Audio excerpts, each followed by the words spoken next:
तो रैक बन चुका है और उसके बाद में मैं आपको दिखाऊंगा। इधर आप देखिए, रैक के है 3 शेल्फ।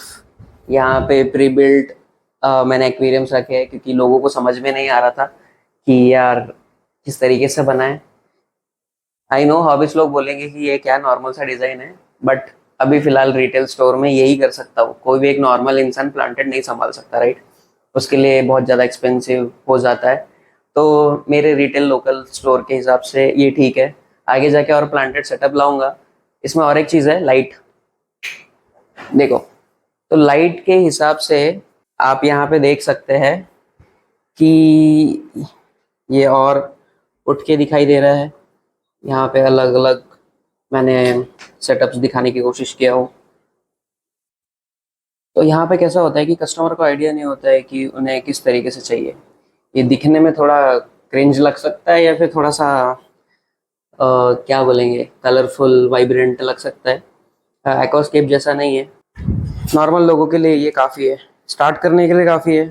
धीरे धीरे जाके जब इन लोगों को पता चलता है कि और क्या क्या चीज़ें हैं तो वो लोग ऐड कर सकते हैं।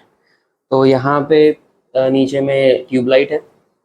यहाँ पे कनेक्शन के लिए 2 पिन्स लगी हुई है, तो इसे मैं यहाँ पे कनेक्ट कर सकता हूँ क्विकली। ठीक है, तो क्विकली कनेक्ट करने के बाद में हम यहाँ पे लगा सकते हैं। उसके बाद में ये 3 फ्लोर है, बट ऊपर में जो टर्टल टैंक है उधर ज़्यादा लाइट नहीं है और ये शेल्फ भी कस्टमाइज था। तो ऊपर हमें एक जुगाड़ लगाना है, वो मैंने सोचा मैं थोड़ी देर के बाद आपको बताता हूँ। तो सबसे ऊपर वाला शेल्फ नहीं था तो उसका एक जुगाड़ है जो कि हमारे गौरव भाई ने दिए है। ठीक है, आइए दिखाता हूँ। तो ये है 6x2 की शीट, हार्ड और जुगाड़ लगाने के लिए बिल्कुल सक्षम। इसे हम कट करेंगे बिल्कुल एग्जैक्ट से साइज में जो कि रैक का है, और उसके बाद नट बोल्ट से इसे ऊपर लगाएंगे। तो इसी तरह हमारे पास हो जाएंगे 4 शेल्फ पूरे के पूरे, और हमारी और एडिंग स्पेस आ जाएगी। इसके ऊपर में सारे प्रोडक्ट्स और सारी चीज़ें रखूंगा। इस प्लाई को अभी वहाँ पर रखेंगे हम लोग। ठीक है, चलिए।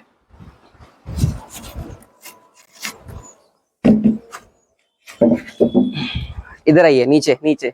तो ये जो डिस्टेंस दिख रहा है ना, ये इसीलिए चाहिए है बिकॉज अभी जब मैं ग्राइंडर चलाऊंगा इसके ऊपर तो ग्राइंडर सीमेंट को टच नहीं होना चाहिए। तो इसीलिए ये ईंटों का इस्तेमाल करना है आपको, और उसके बाद उसके ऊपर प्लाई रखना है। ठीक है, सो ये है टूल बॉक्स। इसके अंदर हमारा पुश्तैनी ग्राइंडर, पुश्तैनी नहीं है मेरा ही, तो इसमें लगेगी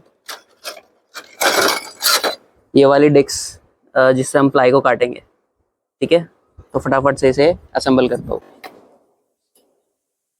तो रैक हमारे 4 फीट बाय 15 इंचेस के है, तो उसी हिसाब से हमें इस प्लाईवुड को काटना है। उसके लिए मार्किंग लगानी है। मार्किंग आपको मेजरमेंट लेना है पूरा, यहाँ से यहाँ तक जितना भी आपका मेजरमेंट है वहाँ पे इस मार्कर के थ्रू आप यहाँ पे ऐसा मेजरमेंट लगाएंगे, एंड उसके बाद मशीन के थ्रू हम उसे काटेंगे। तो नेक्स्ट प्रोसेस, मार्किंग हो चुकी है एंड इसके बाद मैं आपको प्लाईवुड काट के दिखाऊंगा। तो ये सारा काम करने से पहले आपको सावधानी बरतनी है।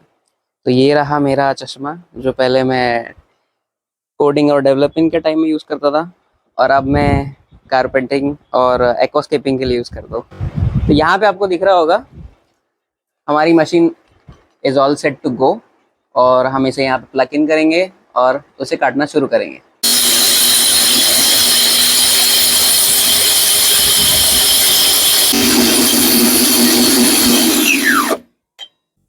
इसको क्या हुआ? तो अब काम करते करते मशीन बंद हो गई, तो पता चला कि ये जो बोर्ड है इसमें प्रॉब्लम है। तो डेवलपर के साथ उसके पहले मैं कुछ साल इलेक्ट्रिशियन भी था, तो 2 मिनट में मैं इसे भी ठीक कर दूंगा। तो बोर्ड खुल गया है, और इसमें एनालिसिस करने के बाद ये पता चला कि ये वाली जो बटन है जो कि आप देख रहे हैं वापस नीचे आ रही है। ओके, तो ये बिल्कुल ख़राब हो गई है, तो हम इसको रिप्लेस करेंगे इस बटन से। Okay, simple and sweet, 2 minute लगेगा, सुधार के बताता हूँ।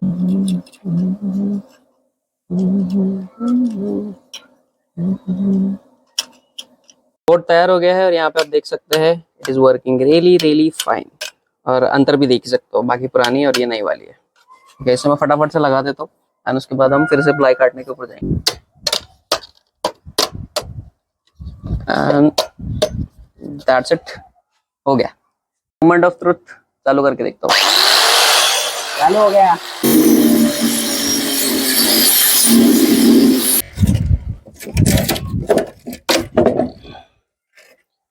ये रहा एक्स्ट्रा पीस, इसका हम बाद में कुछ करेंगे, अभी ये यहीं पे रहेगा। प्लाई आधा कट चुका है, इसके बाद हम उसे और काट के फुल एंड फाइनल लुक देंगे। ये कट लग चुका है, हम इसे तोड़ने की कोशिश करेंगे अभी। तो ये हो गया हमारा एक प्लैंक रेडी। इसकी थोड़ी सी घसाई करने के बाद ये वहां पे लगने के लिए रेडी हो जाएगा। इसी से हम बफर करने वाले हैं। बाय द वे ये लोहा घसने वाली डिक्स है, आपने मेरे removing the rust from my fish tank frame वाले वीडियो में देखा ही होगा। लकड़ी घसने के लिए स्पेसिफिक डिक्स नहीं है, बट इससे काम हो जाता है।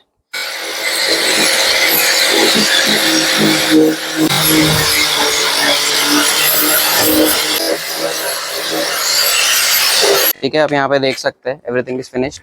इसके बाद हम इसे मेजर करेंगे, छोटा बड़ा करना होगा तो वो करेंगे। इसके बाद इसमें मारेंगे paint and it is ready to गो।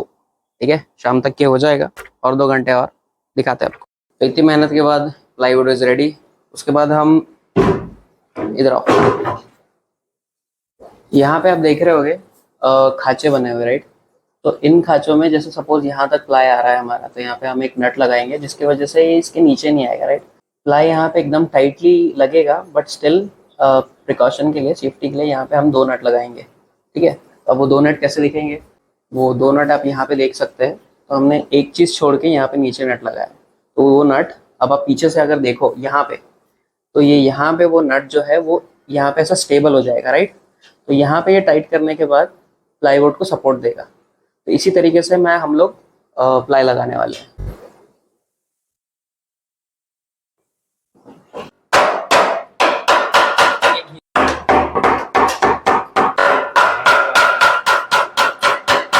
तो ये भी पिछले वीडियो से है जहाँ पे मैंने रैक्स को पेंट किया था, उसका प्राइमर बचा हुआ है। और एक चीज़, मैं पार्ट टाइम पेंटर भी था, तो पेंटिंग में आती है। तो पेंट हम यहाँ पे इसलिए मार रहे हैं क्योंकि इसमें जो पानी पड़ेगा उसकी वजह से लकड़ी है, राइट, ये प्लाईवुड है तो फूल सकता है। तो बाय द वे ये टॉप पे रहेगा तो उसको उतना पानी लगने की प्रॉब्लम नहीं है, बट स्टिल। और एक प्लस पॉइंट ये है कि ये काला रंग हमारे ब्लैक थीम में सूट करेगा। वाइट कर सकता था मैं, बट ब्लैक इज गुड। उसके साथ साथ में जो ये वुड का वुडी टेक्सचर है वो उतना ठीक नहीं लग रहा, और पुराना प्लाईवुड होने की वजह से हम इसे ब्लैक पेंट कर रहे हैं। तो यहाँ पे देख सकते हो आप लोग कि हमारा जो प्लाईवुड था वो एकदम ब्लैक पेंट हो चुका है।